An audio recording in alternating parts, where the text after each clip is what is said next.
Halo, assalamualaikum teman-teman. Apa kabarnya? Semoga sehat selalu, semoga selalu dalam lindungan Allah Subhanahu Wa Taala.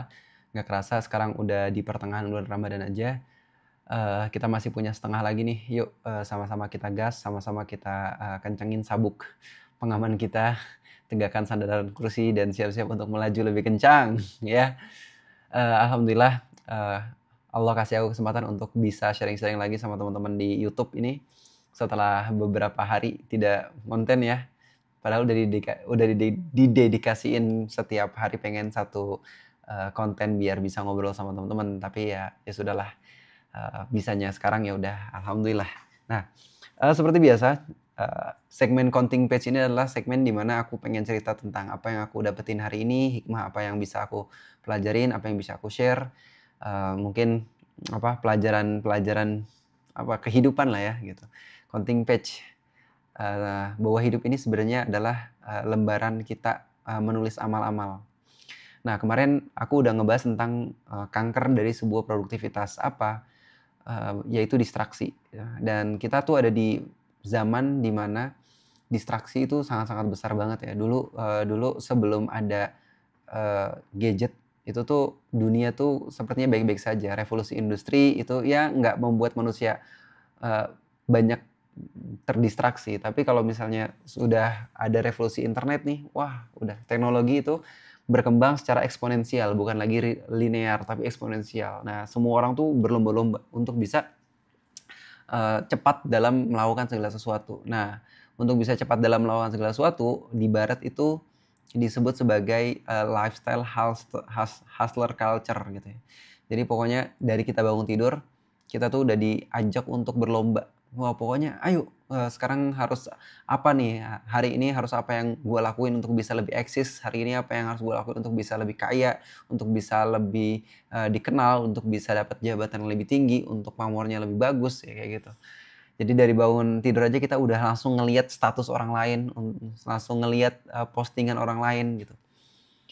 Nah, sehingga itu membuat kita nggak sadar kita tuh sebenarnya bener-bener pengen ngelakuin itu atau kita tuh cuma ke-trigger aja sih. Nah, orang-orang barat itu punya solusi untuk bisa bisa, mmm, menanggapi gangguan mental itu ya, yaitu dengan cara namanya mindfulness. Jadi kita lebih slow atau enggak slow living. Ya kita lebih santai, coba untuk nikmatin, segelas kopi di pagi hari, segelas teh di pagi hari.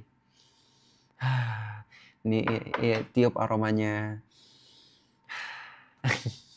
terus mendengarkan kicauan pagi hari, eee, terus rasakan, sentuhan, eee, kulit kamu tuh dicium sama hangatnya hangatnya mentari, kayak gitu-gitulah. Kita diajarin untuk lebih slow lagi. Nah, eee, itu adalah distraksi terbesar abad ini dan saking besarnya distraksi kita itu sampai-sampai, konsentrasi manusia, spending attention manusianya itu berkurang. Jadi lebih lebih lebih rendah dibandingkan ikan.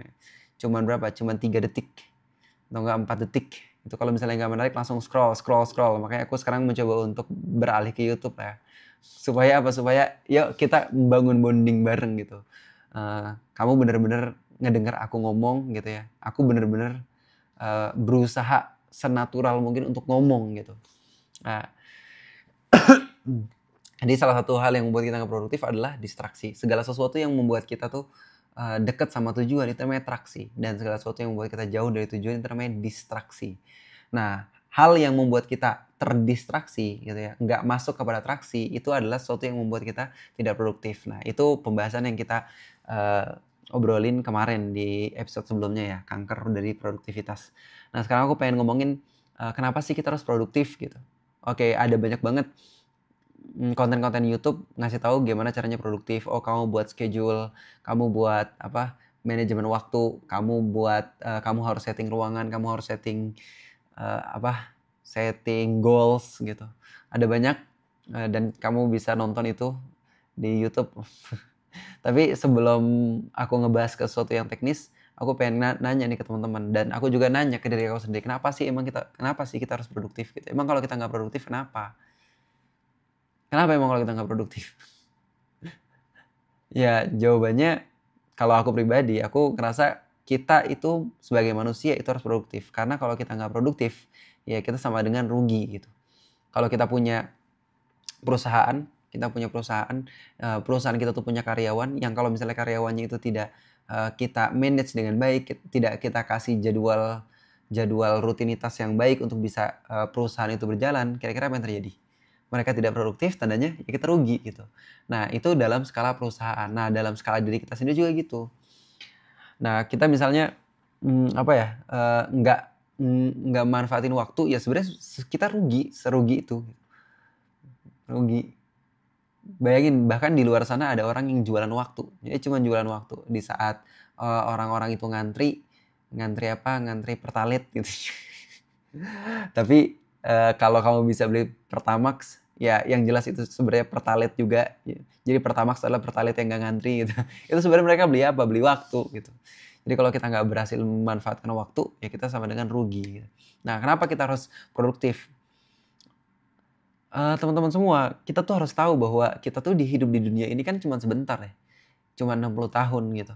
Nah, di dunia ini ngapain? Di dunia ini kita diamanahin oleh Allah Subhanahu wa Ta'ala untuk ibadah, untuk menjadi khalifah di muka bumi, dan untuk menebar rahmat seluruh alam.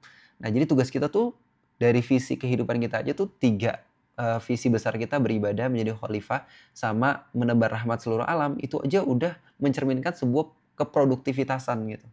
Kalau kita sadar bahwa hidup kita ini adalah ibadah, maka harusnya kita nggak boleh tuh dalam hidup kita ada kesia-siaan. Berarti semuanya harus produktivitas kan. Kalau misalnya kita tahu bahwa Allah ngamanahin kita untuk menjadi khalifah di muka bumi, untuk menjadi pemimpin di muka bumi, pengurus di muka bumi, the guardian of the earth, penolong, penjaga bumi gitu. Penjaga buminya Allah. Nah, bagaimana mungkin kita akan bisa menjadi pemimpin? Bagaimana mungkin kita akan bisa merawat dan menjaga kalau misalnya kita nggak produktif? Bahwa orang-orang yang mampu memimpin, orang yang mau memimpin adalah orang yang berkorban, orang yang punya ilmu, orang yang punya kapasitas. Nah, kapasitas dan pengorbanan itu adalah sebuah produktivitas. Terus kalau kita ngelihat bahwa Allah memerintahkan kita untuk menebar rahmat seluruh alam, wa arsalnaka ila rahmatan lil alamin, bagaimana mungkin kita akan memberikan rahmat kalau misalnya kita tidak produktif? Karena orang-orang Arab punya pepatah tuh ya, pepatahnya faqidu syai' la yu'ti. Orang-orang yang dia tidak punya sesuatu, dia tidak akan mungkin bisa memberikan sesuatu. Kalau kamu pengen memberikan uang, ya kamu harus punya uang. Kalau kamu pengen memberikan ilmu, kamu harus punya ilmu. Kalau kamu pengen memberikan tenaga, kamu harus punya tenaga. Nah, uang, ilmu, terus apalagi tenaga itu kan bentuk dari sebuah produktivitas. Kita nggak mungkin punya uang kalau kita nggak produktif. Kita nggak create sesuatu.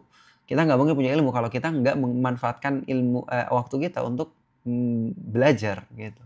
Itu adalah sebuah produktivitas. Nah, kita harus tahu bahwa Allah memberikan amanah yang sangat besar.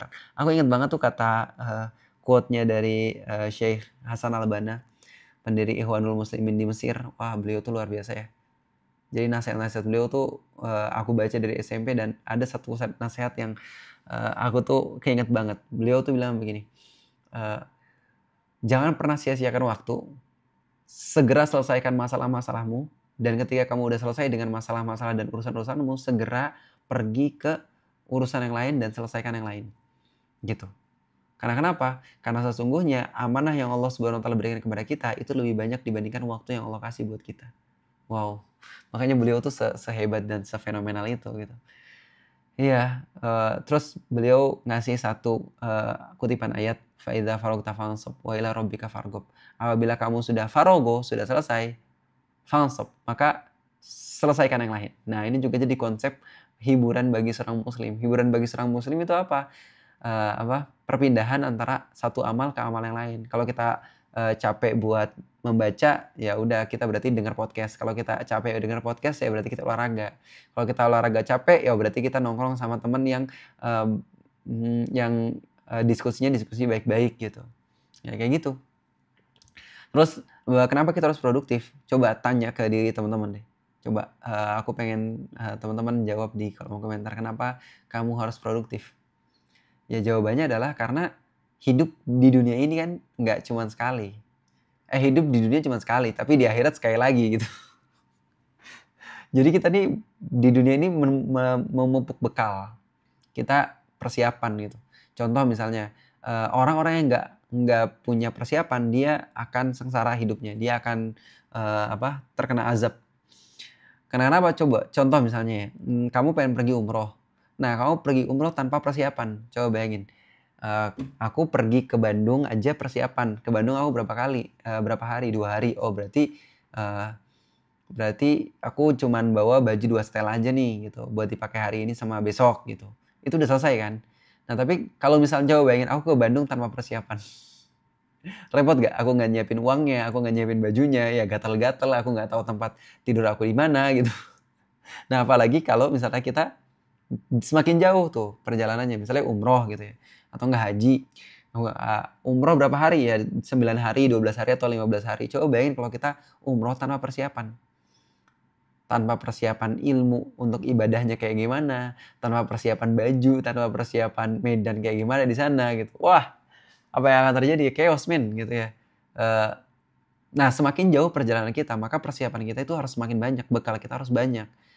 Nah, masalahnya kita ini sebenarnya di dunia ini bukan berjalan dan hidup di satu tempat, enggak. Kita berjalan menuju satu titik. Titik apa? Titik kematian.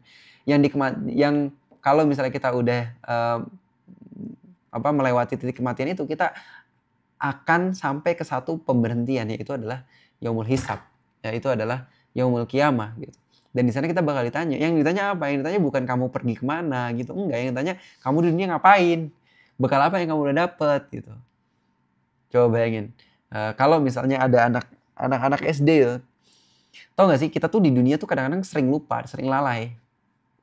Kita tuh sibuk buat ngumpulin hal yang gak penting untuk akhirat gitu. Sama kayak anak kecil yang dia tuh punya mainan, ya misalnya mainan-mainan Lego gitu, atau nggak mainan-mainan mobil-mobilan. Nah, dia pengen bawa untuk pergi haji atau untuk pergi umroh gitu. Ayah bawa, pengen bawa ini. Itu kan padahal cuma ngerepotin ya, padahal di sana juga nggak dipakai gitu. Nah, sama pas kita di akhirat ya, mana yang udah kamu bawa? Ini ya Allah, ini ya malaikat gitu ya. Apa kamu bawa? Ini mercy aku gitu ya. Mercy-nya nggak pernah dipakai buat ibadah. Waduh. Ini investasi tanah aku, ini sertifikat tanah aku, nggak berlaku di sana gitu. Yang ditanya apa ya? Yang ditanyain adalah amal kamu ngapain gitu. Kamu buat apa di dunia? Karya kamu apa? Apa kontribusi kamu buat Islam gitu ya. Ibadah kamu gimana gitu, perlakuan kamu sama orang tua gimana, sama sahabat gimana, sama tetangga gimana, sama guru gimana, sama Allah gimana. Kayak gitu, kamu gunain waktu kamu untuk ibadah nggak gitu. Kamu gunain harta kamu untuk ibadah nggak? Itu yang kamu bakal bawa pulang. Itu adalah persiapan kita buat nanti di akhirat. Nah, coba bayangin bagaimana mungkin kita akan bisa selamat di akhirat. Sedangkan akhirat ini adalah perjalanan long journey to eternity, perjalanan panjang menuju keabadian. Kan kita baru ada di satu fase, kita udah lewatin 3 fase kan. Alam ruh kita udah lewatin, alam kandungan kita udah lewatin di perut emak kita. Nah, sekarang alam dunia. Nah, kita ada di fase ketiga. Terus kita bakal masuk apa lagi? Dan di fase ketiga ini cuma paling sebentar kan. Cuma 60 tahun. 60 tahun yang kalau misalnya dikonvert sama waktu akhirat cuma 2,5 menit gitu. 2 menit 1 detik gitu. Setelah itu kita bakal ada di alam kubur 50.000 tahun. Kita bakal lewatin hari kiamat, kita bakal lewatin hari kebangkitan, kita bakal lewatin padang mahsyar. Abis itu kita dapat syafaat atau enggak. Terus penyerahan amal, abis itu kita dihisab, abis hisab kita lewatin yaumul mizan, pertimbangan, ditimbang amal kita. Syukur-syukur kita amalnya lebih besar dibandingkan maksiat-maksiat kita gitu. Sehingga kita masuk ke telaga Kausar. Minum dari telaganya Rasulullah, yang kalau misalnya kita minum di sana, maka tidak ada rasa haus lagi dan tidak ada rasa cemas lagi seumur hidup kita. Habis itu kalau misalnya kita udah minum di telaga Kausar, kita bakal masuk surga. Nah, tapi kalau misalnya kita nggak bisa masuk surga, ya berarti jalan tol masuk neraka. Nah, ini kan perjalanan panjang, kita baru fase ketiga. Fase alam kubur 50.000 tahun lebih panjang. Terus fase hari kiamat lebih panjang, fase hari kebangkitan lebih panjang, yaumul hisab lebih panjang, syafaat lebih panjang, mizan lebih panjang. Itulah panjang banget. Maka kita harus mempersiapkan diri sebaik mungkin gitu. Nah, ini teman aku namanya Mas Nanda. Halo Mas Nanda. Halo. Iya. Jadi teman-teman semua, jadi itu ya. Jadi alasannya kenapa kita tuh menjadi seorang muslim tuh harus produktif. Ya karena kalau kita nggak produktif, akhirat kita kacau gitu. Hidup udah mah dunia kalau nggak produktif itu kacau, di akhirat lebih kacau lagi. Coba yang ini. Orang-orang yang nggak beriman sama hari akhir aja, mereka tuh produktif setiap hari tuh. Di kepala mereka tuh uang, uang, uang, uang, uang, uang, uang, uang gitu. Ya kan? Bahkan mereka bilang kayak time is money gitu. Dia nggak pengen nongkrong tuh kecuali ada duitnya. Dia nggak pengen ngobrol tuh kecuali ada duitnya. Dia nggak pengen ngapa-ngapain tuh kecuali ada duitnya gitu. Nah, orang yang nggak percaya sama akhirat aja sebegitunya loh produktif di dunia. Nah, harusnya kita orang yang bukan hanya memikirkan kebahagiaan dunia, tapi juga memikirkan kebahagiaan akhirat. Harusnya kita lebih produktif dan lebih memanfaatkan waktu sebaik mungkin. Ya, jadi kayak gitu sih teman-teman. Di bulan Ramadan ini adalah tempat yang cocok untuk kita latihan supaya hidup kita tuh lebih produktif. Jadi gitu.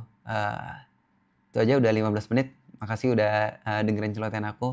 Semoga Ramadan kita penuh dengan keberkahan. Semoga Ramadan kita penuh dengan pengampunan.